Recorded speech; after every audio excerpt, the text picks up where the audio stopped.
লোকসভায় তৃণমূলের প্রার্থী কি জুন মালিয়া? দাঁড়ালেও কোন লোকসভা কেন্দ্র থেকে দাঁড়াতে চলেছেন জুন মালিয়া? নমস্কার, দ্য ওয়াল পডকাস্টে আপনাদের সকলকে জানাই স্বাগত। এরকমই সব খবর সবার আগে জানতে দ্য ওয়ালের এই ইউটিউব চ্যানেলটিকে সাবস্ক্রাইব করুন, কারণ খবর এখন এখানে। আজকে আমরা আলোচনা করব লোকসভায় তৃণমূলের প্রার্থী কি হতে পারেন জুন মালিয়া।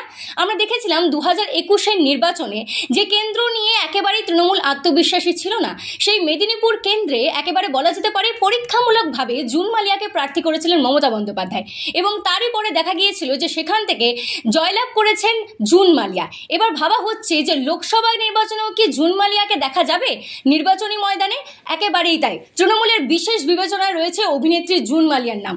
টলিপাড়ার যে সমস্ত নামজাদা অভিনেতা অভিনেত্রীরা মমতা বন্দ্যোপাধ্যায়ের সঙ্গে সুসম্পর্ক বজায় রাখেন, তাদের মধ্যে একদম প্রথম সারিতে পড়েন জুন মালিয়া।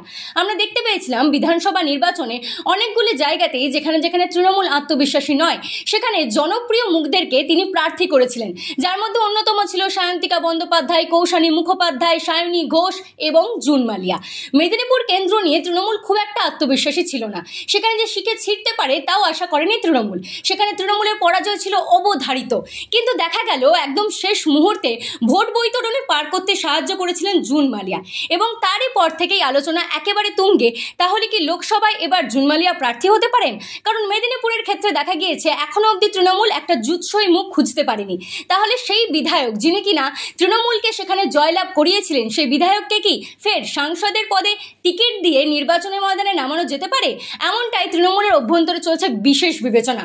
শেষ মুহূর্তে কোনো অঘটন না ঘটলে আমাদের কাছে যেমনটা খবর রয়েছে তা হচ্ছে দিলীপের খাস তালুকে যেখানে বিজেপি জয়লাভ করেছিল 2019-এর লোকসভা নির্বাচনে, সেখানেই জুন মালিয়াকে এবার প্রার্থী করতে পারে তৃণমূল কংগ্রেস। এই অভিষেক বন্দ্যোপাধ্যায় এবং তারই সঙ্গে বিভিন্ন নেতৃত্ব মারফত খবর পাওয়া গিয়েছিল যে এমএলএ এবং মন্ত্রীদেরকে ফের টিকিট দেওয়া হবে না। তবে সেক্ষেত্রে জুন মালিয়াকে যদি প্রার্থী করা হয়, তাহলে এমএলএদের মধ্যে যারা টিকিট পেতে চলেছেন তার মধ্যে একদম অন্যতম নাম হচ্ছেন জুন মালিয়া।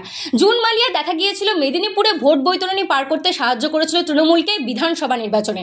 এবার লোকসভাতেও মমতা বন্দ্যোপাধ্যায় আস্থা রাখতে চলেছেন সেই জুন মালিয়াতেই। লোকসভা নির্বাচনের বিজ্ঞপ্তি এখনো অবধি প্রকাশ হয়নি, এখনো অবধি জানা যায়নি কবে হতে পারে নির্বাচন।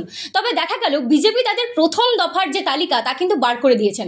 সেখানে 20 জনের নাম রয়েছে, কিন্তু নাম নেই দিলীপ ঘোষের। তিনি যে মেদিনীপুর থেকে ফের প্রার্থী হবেন সেই নিয়েও রয়েছে এখনো অবধি অনিশ্চয়তা।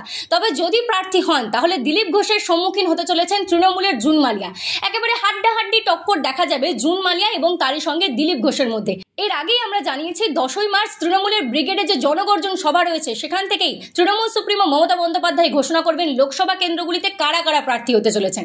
এবং বিজেপি যেহেতু প্রথম দফায় 20 জনের নাম প্রকাশ করেছিল এবং চ্যালেঞ্জ দিতে যেহেতু ভালোবাসেন মমতা বন্দ্যোপাধ্যায়, তাই 42টা প্রার্থী তিনি ঘোষণা করবেন সেই মঞ্চ থেকে। এবার আমাদের চোখ সেদিকেই। অভিনেত্রী বিধায়ক এবার সাংসদের টিকিট পেয়ে লোকসভা নির্বাচনে মেদিনীপুর থেকে দাঁড়ান কিনা, এবং জুন মালিয়া সত্যি সেখানে সেই সিটটিকে বাঁচিয়ে আনতে পারেন কিনা তৃণমূলের জন্য, সেদিকেই আমাদের নজর। আপনারাও দেখতে থাকুন দ্য ওয়াল, কারণ খবর এখন এখানে।